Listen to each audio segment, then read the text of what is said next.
Welcome back to Prep Rally. We got the dynamic duo here today.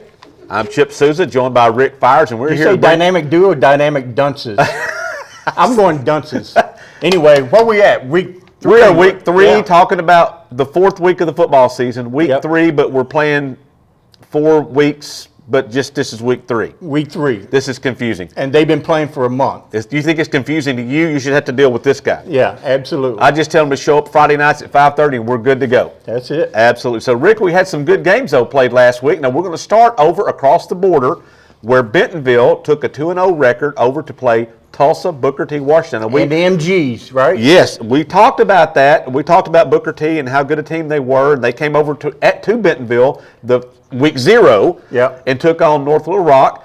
And we knew they had a good team. So Bentonville went over there carrying a 2-0 record. Now, if you remember, Rick, I don't know if you remember back this far. I know short-term memory sometimes. But they were 0-3 last year in non-conference play. Do you remember that? Yes. They were. They lost 3 games. They were 0-3. But they carried a 2-0 record over to Tulsa this week and brought back state pride 17-6, laid the smack down on Booker T. Washington over there. So big win for Bentonville. So now, instead of being 0-3 this season, Bentonville goes into conference play. They're off this week, going to conference play next week, 3-0.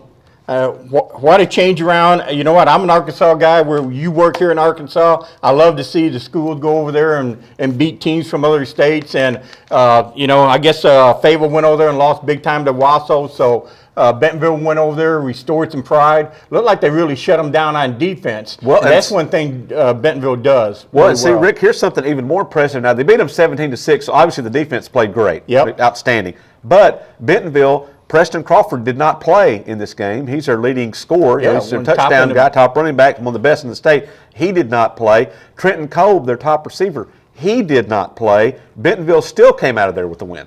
Is that what the coaches call team effort? That's called next man up. Next man up. Next man up. Good, yeah. They were a little short, and they still went over there and beat them. You know they got some athletes over there at the Booker T. Washington inner city school, so that is a huge win for them. 3-0 start conference play. You can't ask for anything better than that. Absolutely. So we're going to go down to the River Valley where Springdale took a 1-1 record down to Alma. Alma was coming off of, talking about beatdowns, Van Buren laid one on them, their first game. Rick, Springdale, I didn't think I'd be saying this. Springdale's 2-1. They went down there, offense played great, and they beat Alma 28-13. Springdale is 2-1 going into conference play. Good for them. You know, Alma, that's a tough place to play. They get it's a beautiful stadium. They get really good crowds down there. They're kind of the same year after year. They look the same, kind of Adam Daly kind of things. And for them to go down there to beat Alma, that's pretty good for them. Well, and Springdale's got a young team. They graduated, almost their entire offense from last year. I didn't recognize any of the guys yet. No, they graduated so many players. And so, they got that win the week before against Parkview where they came from behind late to win that game. Rick, sometimes all you need is just about that much confidence, and it makes a big difference, especially for young players.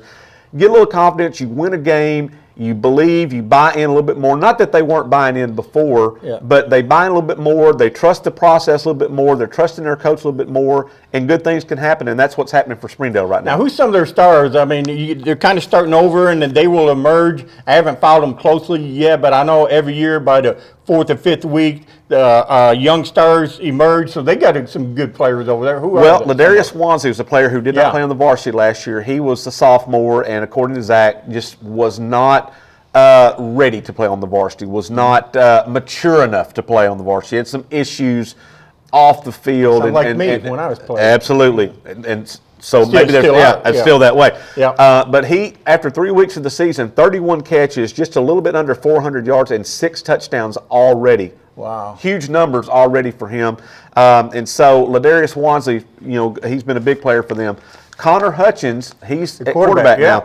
Last year, he was the understudy to Grant Allen. Well, what better kid could you study under? Grant Allen, whose dad, Jason Allen, was a quarterback at Arkansas. Grant, with that, Connor gets to watch him be his understudy. So it's been a good, nice little transition for him. Just like me, I soak up knowledge from you, right? Well, you're not going to get a lot of knowledge in. All right. So anyway, doing well there. And then running back, Gilberto Dominguez, he's a player. There you go. Who is this guy? Well, against Parkview in that win, they came back and won that game. He was an absolute hammer in the fourth quarter of that game. Now, he's not real big, but he just pounded his way into the line, had 100 yards, had another good game against Alma.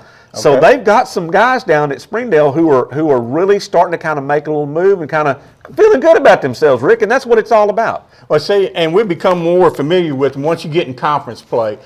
Sometimes you can't keep up when they go to this school and out of state and all that, but once we get into conference play now, we'll be more familiar with these guys. Look forward to seeing them play. Now, Rick, we're going to talk about a team coming in from the other way, Bentonville West. Now, we saw that opening game against Tawasso. They had a lead and couldn't hold on to it. Then they got a big win the second week.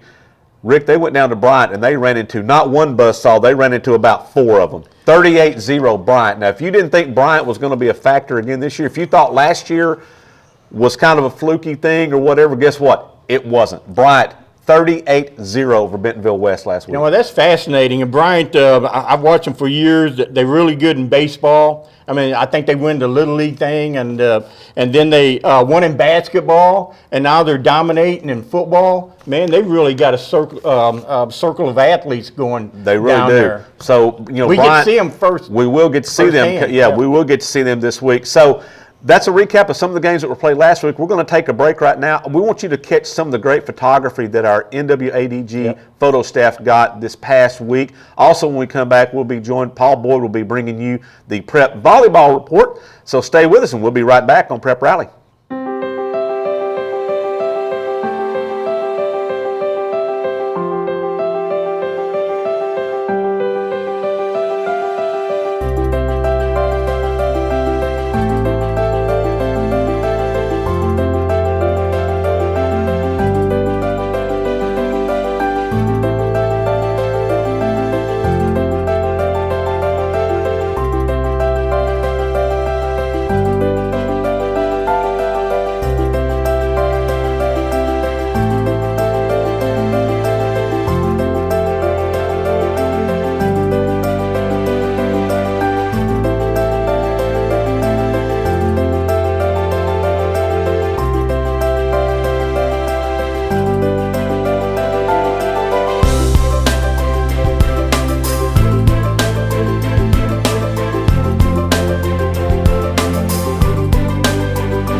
Here with the Northwest Arkansas Democrat-Gazette, and I'm here with your volleyball report for the week.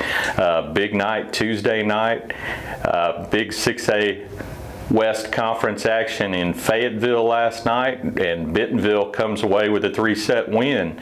A little surprising on the, not that Bentonville won, but probably the margin. The Lady Tigers really outstanding defense and really kind of shut down the Fayetteville attack. Their ball control was much better, and they come out with a 3-0 win. What that means now is Harbor is now all alone atop the 6A West at 4-0. That leaves Bentonville and Fayetteville at 3-1, and we're headed down the stretch here toward the end of the first round. The first round will end next Thursday.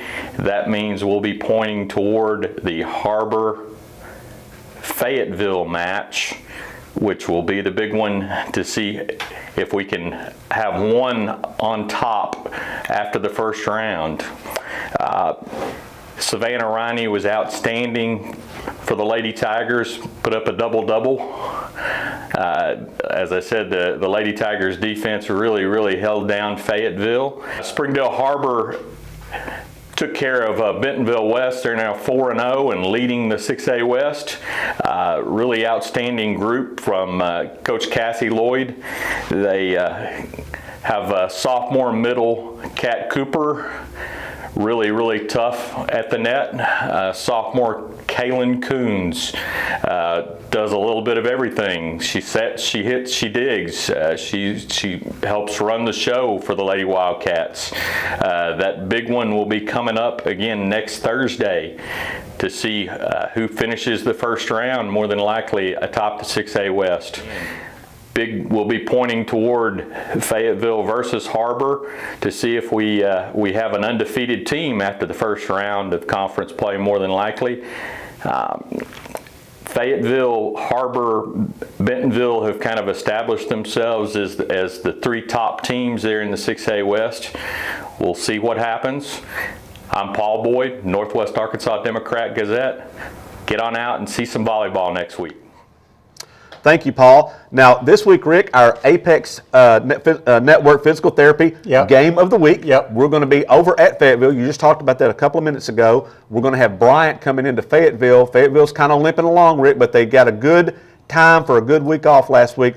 Hopefully, they'll be a little bit more healthy going into this game Friday night. I talked to Casey Dick, and they're coming off a pretty bad loss over Wasso, and I asked him about Bryant. He said they're not worried about Bryant. They got to fix their own mistakes. They had a ton of mistakes over there, that about 140 yards and penalties. They threw 3 interceptions. They ran 2 back. He said, we got to get back to fundamentals. We got to get back to ourselves. They had a whole week off to prepare for Bryant, and Bryant is, you can't not make those mistakes. They're very good. Bryant Pratt, after they lost 30 at the night, he said they're undoubtedly the best team in the state right now. But you know what? Fayetteville and Bryant has had close games before. Last year, Fayetteville went down to Bryant and beat them by a point, 36-35. Yep. That's the one where Darius Bowers got hurt late. That's right. Yep. And then got his knee banged up. That's right. And then they played again in the playoffs, and I think Bryant won by maybe 2 points. So I'm not looking for a blowout. I know how good Bryant is, but I think Fayetteville's going to hang with them.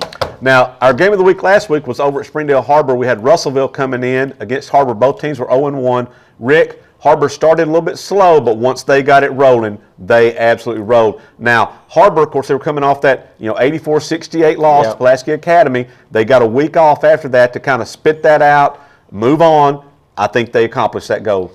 They brought a couple more guys into the lineup. Juwan Boyd, who had the interception right there. And was a maniac on special teams. I've seen him in basketball. I didn't realize he was that good a football player. But they had to make some adjustments after that. That Pulaski, they make anybody look odd. Right. But they made some moves there. Juwan Boyd was great. Offense really clicked. Hunter Wood is a fantastic athlete. There was a huge win for them, kind of get back on the right track. And they got another game this week against Pine Bluff Zebra. So I think, we was talking about them a lot in preseason, and it looked bad for them when they lost that game down in Little Rock, Pulaski. But I think they're a top 5 team. And we'll give you a little hint. They open up conference play 2 weeks against Bentonville at home. Bentonville at Harbor. Rick, that's going to be a good one. That's going to be a good one. So that wraps it up for this week's edition of Prep Rally. Thanks for being with us. And don't forget that we'll have coverage of all the prep sports, volleyball, football, everything going on. Got some cross country coming up here in a couple of weeks. You can see all that in the Northwest Arkansas Democrat-Gazette as well as online at nwaonline.com. Got some great photos by our staff, galleries of photos at all the events that we go to, even some video. And then don't forget, Rick and I will be at the Game of the Week every Friday night. We're at a different Game of the Week at 5:30. Get it rolling. It's a live show. Come and join us for that. And bring the hot dogs. Bring the hot dogs. We don't turn those down at all. So that's it for this week's edition of Prep Rally. We'll catch you next time.